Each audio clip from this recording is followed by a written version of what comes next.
حضرت ابوذر غفاری کا عشق رسول۔ حضرت ابوذر غفاری کو جب سرکار دو عالم صلی اللہ علیہ وسلم کی بعثت کا علم ہوا تو زادِ سفر لے کر مکہ آئے۔ اس انجان شہر میں وہ اپنے ارادے کو کافروں کے خوف سے پوشیدہ رکھنا چاہتے تھے۔ 3 راتوں کو حضرت علی نے مسافر سمجھ کر اپنا مہمان بنایا۔ 3 دن بعد حضرت علی نے ابوذر سے پوچھا، یہاں کیسے آنا ہوا؟ ابوذر کہتے ہیں، میں نے کہا اگر آپ میرے ساتھ پختہ عہد کریں کہ آپ میرا راز فاش نہیں کریں گے اور میری راہبری کریں گے تو میں اپنی آمد کا مقصد بیان کرتا ہوں۔ آپ نے رازداری کا یقین دلایا تو میں نے سارا ماجرا کہہ سنایا۔ میری بات سن کر آپ نے فرمایا، بے شک وہ اللہ تعالیٰ کے سچے رسول ہیں۔ صبح میں تمہیں اپنے ساتھ ان کی خدمت میں لے جاؤں گا۔ صبح ہوئی تو حسب وعدہ آپ مجھے ساتھ لے کر جانے کے لیے تشریف لائے۔ مجھ سے فرمایا، چپکے چپکے میرے پیچھے چلتے آنا۔ اگر مجھے کوئی خطرہ محسوس ہوا تو میں اس طرح کھڑا ہو جاؤں گا جس طرح میں لوٹے سے پانی بہا رہا ہوں یا اپنی جوتی کا تسمہ درست کر رہا ہوں، اور اگر کوئی خطرہ نہ ہو تو میرے پیچھے اطمینان سے چلے آنا۔ حضرت ابوذر کہتے ہیں کہ سیدنا علی آگے آگے چلتے رہے، میں آہستہ آہستہ ان کے پیچھے پیچھے۔ چنانچہ آپ کی معیت میں حضور سرور کائنات کی بارگاہ میں حاضر ہوا۔ میں نے عرض کی، یا رسول اللہ، میرے سامنے اسلام پیش فرمائیں۔ حضور پر نور نے بڑے دل نشیں پیرائے میں اسلام کی حقیقت سے مجھے آگاہ کیا۔ حضور کی ہر بات میرے دل میں اترتی چلی گئی۔ جب حضور کا ارشاد اختتام پذیر ہوا تو میرا بخت خفتہ بیدار ہو چکا تھا۔ میرے تاریک دل میں ایمان کی نورانی شمع جگمگانے لگی تھی۔ شکوک و شبہات کا سارا غبار چھٹ گیا تھا۔ اسی وقت اور اسی جگہ حضور کے دستے ہدایت بخش پر میں نے اسلام کی بیعت کی۔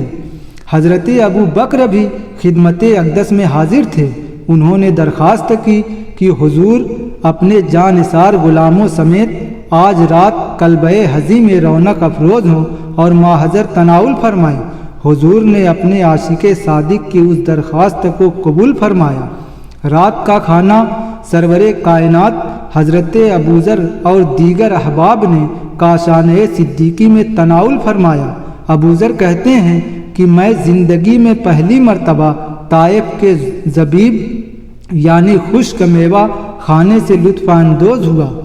مرشد کریم علیہ افضل الصلاۃ والتسلیم نے اپنے نو آموز مرید کو خصوصی نصیحتیں فرمائیں، اور رسول اللہ صلی اللہ علیہ وسلم نے ان باتوں پر ان سے بیعت لی کہ وہ اللہ تعالیٰ کی راہ میں کسی ملامت کرنے والے کی ملامت کی پرواہ نہیں کریں گے، نیز وہ حق بات کہیں گے خواہ وہ کتنی ہی کڑوی ہو۔ ایک روایت میں ہے کہ حضور علیہ الصلاۃ والسلام نے انہیں ہدایت کی کہ یہاں یعنی مکہ میں ابھی اپنے ایمان کو ظاہر نہ کریں اور اپنے قبیلہ کے پاس واپس چلے جائیں اور ان میں اسلام کی دعوت دیں۔ جب ہمیں فتح یاب ہونے کی اطلاع ملے تو پھر میرے پاس آ جائیں۔ آپ نے عرض کی، یا رسول اللہ، اس ذات کی قسم جس نے آپ کو حق کے ساتھ مبعوث فرمایا، میں تو مشرکین کے مجمع میں جا کر اپنے ایمان لانے کا اعلان کروں گا۔ چنانچہ ایک روز جب قریش کے قبائل حرم شریف میں اپنی مجلسیں جمع کر بیٹھے ہوئے تھے، حضرت ابوذر آئے اور پورے زور کے ساتھ اعلان کر دیا، اشہد ان محمد رسول اللہ۔ ابوذر کہتے ہیں، قریش یہ سن کر بھڑک اٹھے اور مجھ پر حلہ بول دیا۔ جو چیز کسی کے ہاتھ میں آئی، لکڑی، ڈھیلا، ہڈی، پتھر، اس سے مجھے زد و کوب کرنے لگے، یہاں تک کہ میں غش کھا کر گر پڑا۔ اتنے میں عباس آ گئے۔ انہوں نے مجھے جھک کر دیکھا تو پہچان لیا اور انہیں جھڑکتے ہوئے کہا، کم بختو، یہ کیا کر رہے ہو؟ یہ قبیلہ غفاری کا آدمی ہے جسے مار مار کر تم نے ادھموا کر دیا ہے۔ تمہیں خبر نہیں کہ تمہارے تجارتی قافلوں کا راستہ ان کے علاقہ سے گزرتا ہے۔ تب ان لوگوں نے مجھے چھوڑا۔ جب مجھے ہوش آیا تو میں اٹھ کر زمزم کے کنویں کے پاس گیا، اس کے پانی سے اپنے جسم پر لگا ہوا خون دھویا، جوں توں کر کے رات گزاری۔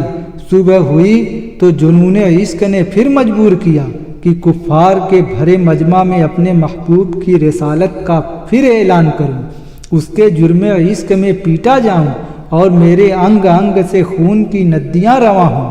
چنانچہ دوسرے روز قریش حسب دستور جب اپنی محفلیں جما کر بیٹھ گئے تو میں نے اپنے پھیپھڑوں کی پوری قوت سے نعرہ لگایا، اشہد ان محمد رسول اللہ۔ میں نے یہ اعلان کر کے گویا بھیڑوں کے چھتے میں پتھر مار دیا۔ یہ سن کر سب بفر گئے اور غضبناک ہو کر مجھ پر ٹوٹ پڑے۔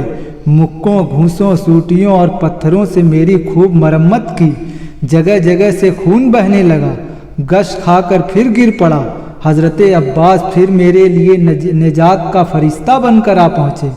ان کو خوب ڈانٹا اور انہیں بتایا کہ جس شخص پر تم یہ زیادتی کر رہے ہو یہ اس قبیلہ کا فرد ہے جس کے علاقہ سے تمہارے تجارتی کارواں گزرتے ہیں۔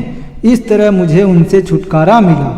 ابو ذر قبیلے میں لوٹے تو ان کے تبلیغ سے آدھا قبیلہ مسلمان ہو گیا۔ السلام علیکم۔ اگر آپ کو یہ ویڈیو پسند آئی ہو تو اسے لائک کریں، شیئر کریں اور ہمارے چینل کو سبسکرائب کریں تاکہ آنے والی ویڈیو آپ کو وقت سے مل سکے۔